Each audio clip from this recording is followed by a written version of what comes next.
Like, I want someone that's going to be my peace, not my enemy. I don't want someone to be, I gotta have combat in the world. As you said earlier, Keith, it's easier for you guys to navigate in society because you're less of a threat. So as a Maybe man it's now, easier. I don't mean it's easy. it's Yeah, not yeah, easy, yeah, but it's exactly. easier. So here I am now as a man, and I'm battling the world Yeah. because it's hard. Yeah, because we know that systemic racism is still in place. We know that there's structure still in place, and then I've got to battle in my house. But why are you no. battling? Because If you want peace, bring is there, peace. Yes. there's Be is there a peace. lack of, and that's what we were saying earlier.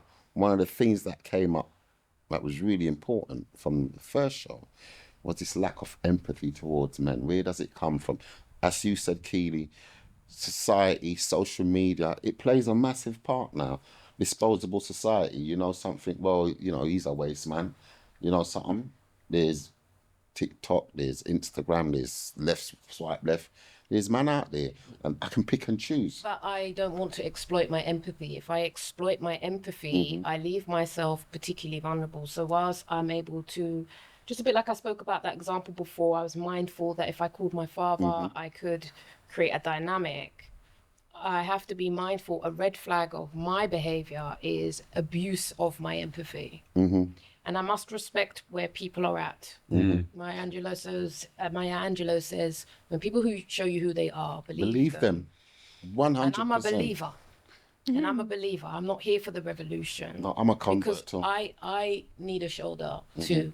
If you see my strength, you dehumanize me. You don't see my vulnerability. And many people buy into the strength and they don't see behind the back of the tapestry. If my empathy is perpetually being exploited, it's just not great for my greatness. Keely, may I ask you a question? You see, in your situation where you said that you didn't want to call your dad, was you able to read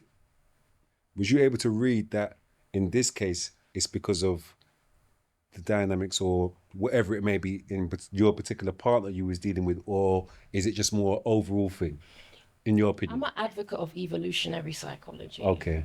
And so there's nothing about him that's prickly at all. He wasn't a prickly man. Okay. But he came up with a solution. And I know my dad does it differently. So instantly I was going, I'll just call my, and I thought, no, he's got his solution. Let him apply his solution. Oh, okay. So in that case, it was like you had the awareness. I'm not gonna, because, okay, I understand that. Yeah. Because in my case, for example, if I was in a marriage and I wasn't good at literacy and she wanted to call her dad, I'm not gonna have a problem with that. But I understand what you're saying.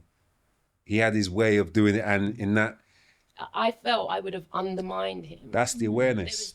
That's awareness. That's a That's good a awareness. consciousness. Yeah. And I didn't articulate that to him. I didn't say nothing. I let him carry on. Yeah. Let him carry on. Just knowing that. Just That's an maturity. awareness of the masculine. Yeah. And you see in relationships, yeah, a lot of the time when I'm big on awareness and accountability, yeah, generally.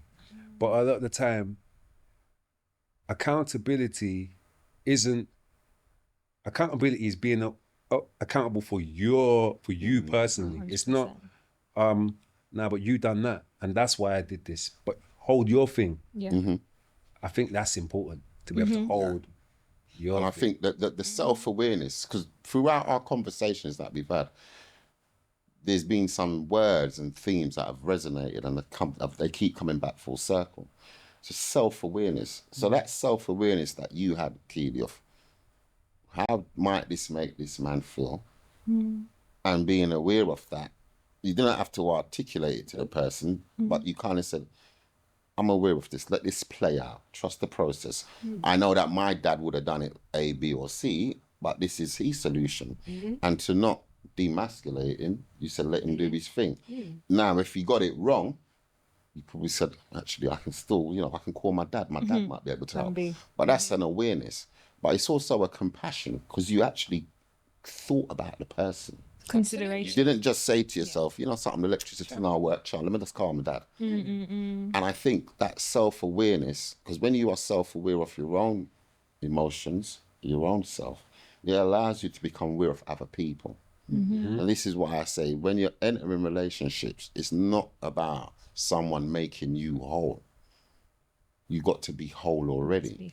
Yeah. It's about two whole people coming together. But that's the same thing when you're talking about peace. Yeah. If you want peace, you've got to be peace. That's You can't come with exactly your what- cantankerous self, come talking about you want peace and be my peace and I need a peaceful woman. What are you bringing? Yeah. Are you bringing peace? Are you bringing wholeness? Yeah. What's your energy like when you walk into a room? Yeah. And I suppose this is where, for me, working with men, working with women, but mainly working with men, sometimes when a man has peace, you know, like you said, that women are fed up with the nonsense. Yes. When a man has peace, he's not dealing with nonsense. No. He's not dealing with nonsense. He's not dealing with nonsense. What does peace look like? Because I hear it, I keep hearing it. For a man? A man just wants peace. What does that look like? I want to do what I want to do without being questioned. This is why I'm No, asking- this is no, why I'm no, asking. that's not peace. Does it mean that I just can come and go as I please? staring You know, I'm staring at the pot. I'm staring Yeah. at the pot. No, Sometimes that's what it can sound like. Yes. What does They may peace not look be able to like? articulate what it Don't is. don't Tell us. question me. Leave me No, alone. Let that's me do not I what want peace to. looks like. What peace looks like, this is from the conversations that I've had. Peace looks like a space where there is unconditional trust in each other. I trust you with my secrets, with my heart. I trust you that you're not going to turn around and betray my vulnerabilities. I trust you that you can read me so that if I come home, can you sense I might have had a messed up day at work. So that thing that you asked me to do yesterday or the day before, you know, the cabinet might be leaning a little bit. It just needs a little, you know, you have that awareness actually. Is he in his peaceful place today? Peace looks like communication that is respectful. It doesn't feel like we're in Sounds combat. lovely. It really sounds lovely and airy-fairy. And I think sometimes us therapists, we can be airy-fairy and it sounds good theoretically. How that manifests into everyday behaviour is always, that's always the proofs in the pudding. Yeah. And what what I'm peace looks saying? like for a man from a woman, it doesn't, you called it mothering. When a man says a woman she understands her feminine, is it mothering or am I just catering to some? There is a line that if crosses. there's a line, because this is what I thought about as well. If we was in the house, Often there's an expectation of mothering. yeah, Yeah. and when a man can do for himself, he doesn't have that because he knows he can do it. And when the woman that he's with knows he don't need me to do this for him because he can do it for himself. But I want to do this because I know that it supports him. So again, it's about the very different. building. So it's the expectations. For me, when I've had these conversations with guys from my own experience, when you are fully functional as a man to do whatever you need to do to survive in this world, when you have a relationship, you want someone that can complement it. I don't want to be in battle with you. I don't want to be arguing about who's going to do the washing up, you know,